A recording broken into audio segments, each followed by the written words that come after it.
ഈ രാജ്യത്ത് ജനിച്ചു പോയതൊരു മഹാപാതകമാണ് എന്നുള്ള നിലയിലാണ് കേന്ദ്ര തലത്തിലുള്ള ഒരുപാട് നയങ്ങൾ വരുന്നത്. തലയ്ക്ക് വെളിവില്ലാത്ത ഒരുപാട് തീരുമാനങ്ങൾ ഈ രാജ്യത്തുണ്ടാകാറുണ്ട്. അത്തരത്തിലുള്ള തീരുമാനങ്ങൾ വരുമ്പോൾ സാധാരണ പൗരനെ സംബന്ധിച്ചിടത്തോളം വലിയ ബുദ്ധിമുട്ടാണ്. വളരെ വലിയ പ്രതിസന്ധിയിലേക്കാണ് കാര്യങ്ങൾ പോകുന്നത്.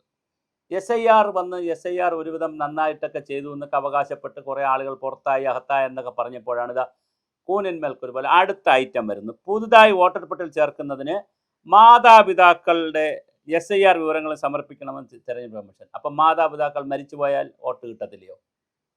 ഒരാളിൻ്റെ 18 വയസ്സായ ഒരാളിന് വോട്ടേഴ്സ് ലിസ്റ്റിൽ പേര് ചേർക്കണം. പക്ഷേ അദ്ദേഹത്തിൻ്റെ മാതാപിതാക്കൾ എന്തെങ്കിലും തരത്തിൽ ആക്സിഡൻറ്റിലോ എന്തെങ്കിലും തരത്തിൽ മരിച്ചുപോയി. അപ്പോൾ അവർക്ക് വോട്ട് കൊടുക്കത്തില്ലയോ? ജീവിച്ചിരിക്കുന്ന മനുഷ്യരും അവരുടെ രേഖകളും പോരെ? ഇതൊരു കഷ്ടമാണ്. പുതിയ വോട്ടർമാർക്കും SIR വന്നതിന് ശേഷം വോട്ടർ പട്ടികയിൽ പെടാത്തവർക്കും ഇത് ബാധകമാണ്. വോട്ടർ പട്ടികയിൽ പേര് ചേർക്കുന്നുള്ള ഫോം 6 പൂരിപ്പിക്കുമ്പോൾ ഈ വിവരം കൂടി നൽകണമെന്ന് തെരഞ്ഞെടുപ്പ് കമ്മീഷൻ നിർദ്ദേശിച്ചിട്ടുണ്ട്. നേരത്തെ ഒരു നിർദ്ദേശം വെച്ചത് ഭ്രാന്തൻ നിർദ്ദേശമായിരുന്നു. 2002 എവിടെ വോട്ട് ചെയ്തു എന്നുള്ളതാണ് ഇത് വെച്ചുകൊണ്ട് കണക്ക് കൊടുത്താൽ മാത്രമേ 2026 SIR പുതുക്കി തരുവുള്ളൂ എന്ന് പറഞ്ഞുകൊണ്ടുള്ള ഒരു ജഗപുകയായിരുന്നു. അത് വേണ്ട കൺഫ്യൂഷനാണ് ജനങ്ങളിടയിൽ ഉണ്ടാക്കിയത്. ഇപ്പം ജീവിച്ചിരിപ്പുണ്ടോ, ഇപ്പോഴെത്ര വയസ്സായി, ഇന്ത്യൻ പൗരത്വമുണ്ട്, ഇത് 3 കാര്യം നോക്കിയാൽ പോരെ. ഒരാളിപ്പോൾ ജീവിച്ചിരിപ്പുണ്ടോ, അയാൾക്ക് 18 വയസ്സായോ, ഇന്ത്യയിലുള്ള ആളാണോ, ഇത് 3 കാര്യം നോക്കിയാൽ പോരെ. മിനിമം എന്ത് ചെയ്യാൻ പറ്റും? പൂരിപ്പിക്കുന്നതിന് വേണ്ടി നൽകണമെന്ന് നിർദ്ദേശിച്ചുള്ളൂ. ഈ ഡിക്ലറേഷൻ പൂർത്തിയാക്കാതെ അടുത്ത ഘട്ടത്തിലേക്ക് പോകാനാകില്ല. ബീഹാറിൽ ഇതിനോടെ നടപ്പിലാക്കിയിട്ടുണ്ടെന്ന് കമ്മീഷൻ വ്യക്തമാക്കി. ചുരുക്കത്തിൽ മനുഷ്യന് വോട്ട് കൊടുക്കാനല്ല ഇവർ ആലോചിക്കുന്നത്, മനുഷ്യനെ പരമാവധി വോട്ട് ചെയ്യാതിരിക്കാതിരിക്കുകയാണ്. അല്ലെങ്കിൽ തന്നെ 75% പരമാവധി ഇന്ത്യയിൽ വോട്ട് ചെയ്തിട്ടുള്ളത്. അപൂർവ ഘട്ടങ്ങളിലാണ് 80% വോട്ടുള്ളത്. ബാക്കിയെല്ലാം 75-നും 60%-നും ഇടയ്ക്കാണ് ആളുകൾ വോട്ട് ചെയ്യുന്നതന്നെ. 75% പേര് വോട്ട് ചെയ്ത് കഴിഞ്ഞാൽ അതിൽ 33, 75-ൻ്റെ പകുതിയായിട്ടുള്ള 33%, 76, 38% അല്ലെങ്കിൽ 38% വരുന്നവർ അധികാരത്തിൽ വരും. 37% പ്രതിപക്ഷത്ത് പോകും. അങ്ങനെയുള്ള രാജ്യത്ത് 100% പേരെയും എങ്ങനെയും കൃത്യമായി വോട്ട് ചെയ്യിക്കാനുള്ള നിലവാരത്തിലേക്ക് പോയി. ഇത് വളരെ ലളിതമാക്കുന്നതിന് പകരം കോംപ്ലിക്കേഷനിൽ നിന്ന് സങ്കീർണതകളിൽ നിന്ന് സങ്കീർണതകളിലേക്കാണ് പോകുന്നത്.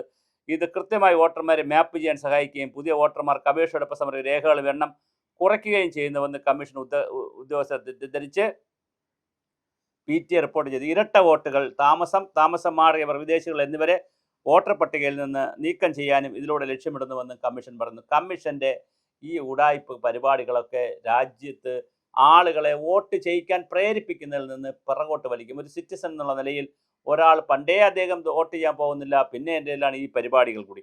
ചില വിഭാഗങ്ങൾ വ്യാപകമായി പട്ടികയിൽ നീക്കം ചെയ്യുന്നതായി ഉയർന്നു വരുന്ന ആരോപണങ്ങൾ മറുപടിയായി പട്ടികയിൽ നിന്ന് ഒഴിവാക്കിയതിന് ചോദ്യം ചെയ്യാൻ വോട്ടർമാർക്ക് മതിയായ അവസരം ലഭിച്ചിട്ടുണ്ടെന്നും പക്ഷപാതമില്ലെന്നും കമ്മീഷൻ ഉദ്യോഗസ്ഥർ പറയുന്നു. ഇത് വളരെ രസകരമാണ്. ഇതിനിടയിലാണ് ഒന്നിലധികം വോട്ടർ ഐ ഡി കയ്യിൽ വെച്ചു എന്ന് പറഞ്ഞ് നടൻ പ്രകാശ് രാജിനുള്ള കാര്യങ്ങൾ. വോട്ടവകാശം നഷ്ടപ്പെട്ടാൽ സർക്കാർ ആനുകൂല്യം നഷ്ടപ്പെടും. SIRൽ മുന്നറിയിപ്പുമായി DK ശിവകുമാർ.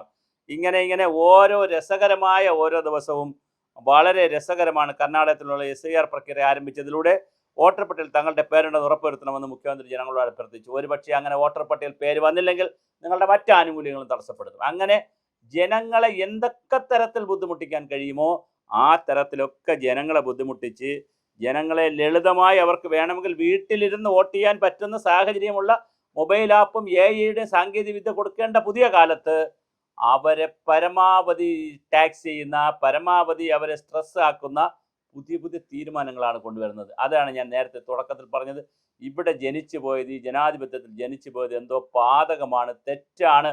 അതുകൊണ്ട് ഞങ്ങൾ പറയും, ഞങ്ങൾ രാജാക്കന്മാർ പറയും, നിങ്ങൾ പ്രജകൾ കേട്ടുകൊള്ളണമെന്നുള്ള ഒരുതരം രാജാധിപത്യത്തിൻ്റെയും ഒരുതരം അടിമത്ത മനോഭാവത്തിൻ്റെയും ബാക്കി പത്രമായിട്ടാണ് ഇത് വരുന്നത്. അതുപോലെ തന്നെ പശ്ചിമ ബംഗാളിൽ SIR അടിസ്ഥാനമാക്കി അർഹതയില്ലാത്ത റേഷൻ ഗുണഭോക്താക്കളെ കണ്ടെത്തി ഒഴിവാക്കാൻ ഉത്തരവിട്ടിട്ടുണ്ട്. മറ്റ് സംസ്ഥാനങ്ങളും സമാനമായ നടപടികൾ സ്വീകരിക്കുന്നുണ്ട്. തങ്ങൾക്ക് നഷ്ടമായ വോട്ടവകാശം നഷ്ടപ്പെട്ടാൽ സർക്കാർ ആനുകൂല്യങ്ങൾ നഷ്ടമാകുമെന്ന് പശ്ചിമ ബംഗാൾ SIR നടപടികൾ പരാമർശിച്ചുകൊണ്ടും അദ്ദേഹം പറഞ്ഞു. അപ്പോൾ തെരഞ്ഞെടുപ്പ് കമ്മീഷൻ്റെ വീടുകൾ തോറും കയറിയിറങ്ങിയുള്ള വിവരശേഖരണ പ്രക്രിയ കർണാടകയിൽ ജൂലൈ 29 വരെ തുടരും.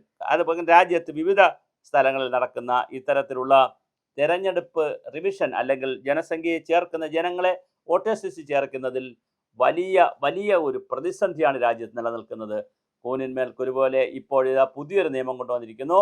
മാതാപിതാക്കളുടെ വിവരങ്ങൾ കൂടി ഉണ്ടെങ്കിലേ കുട്ടികൾക്ക് ചേരാൻ കഴിയൂ. എന്തൊരു വിചിത്രമായ നിയമങ്ങളാണ്.